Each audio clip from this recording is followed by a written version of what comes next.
السلام عليكم ورحمة الله.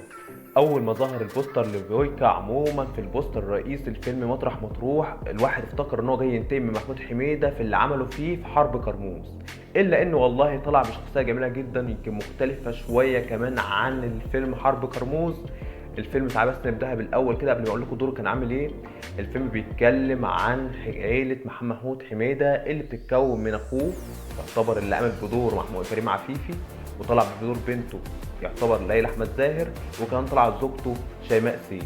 دور بقى بويكا انه طلع في الحقبه بتاعت الاربعينات، الحقبه اللي كان عايش فيها مع محمود حميده مع اولاده كموظف في منطقه مطروح.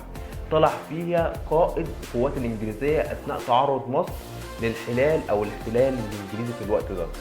الوقت ده بيحصل حرب بين مصر وبين انجلترا، وبينضم بويكا للقوات الانجليزيه او الشاب الانجليزي. وبويكا هيخش صراع قوي جدا مع عائلة محمود حميدة في الوقت ده على فكرة. والفيلم ده يعتبر هو مزاج زي ما انتم شايفين كده في الصور، باين من الكوميديا وهيبقى اكشن.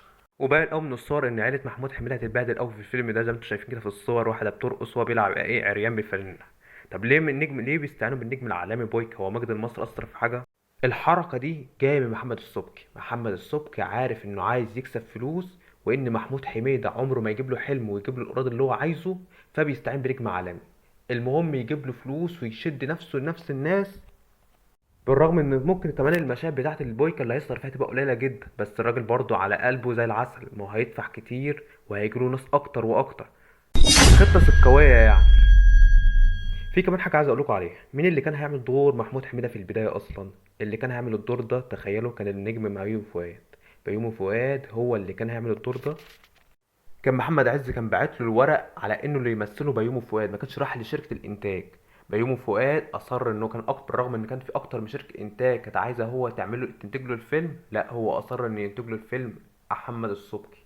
راح لمحمد السبكي، محمد السبكي غدر بيه وبعت الورق طبعا نجم محمود حميده. وفي الوقت ده دخل ازمه صحيه جدا لبيومي فؤاد، وكان ممكن يفقد فيها بصره. طب السؤال هنا، هل الفيلم هيجيب ايراد؟ السؤال ده مهم جدا. بالرغم ان ممكن يكون النجوم لسه يعني زي ما بيقولوا كده عظمهم طري، لسه ملهمش يعني شباك او نجوم صف اول، بس فكره الفيلم نفسه حلوه جدا. وتحس ان عيله بتتمرمط بسبب احتلال والكلام من ده ما حصلش قبل كده في السينما المصريه. وكمان وجود نجم عالمي زي بويكا اللي كان ليه تجربه قبل كده في حرب كرموز ممكن تساعد ان الفيلم ده على فكره يطلع في مرتبه تانية او مرتبه كويسه جدا من ناحيه الايراد. ده اللي كان عندي النهارده. تابعونا على قناه في اي بي سينما، ما تنساش اللايك والشير والسبسكرايب. ما تحت لكم كلكم هادي احمد.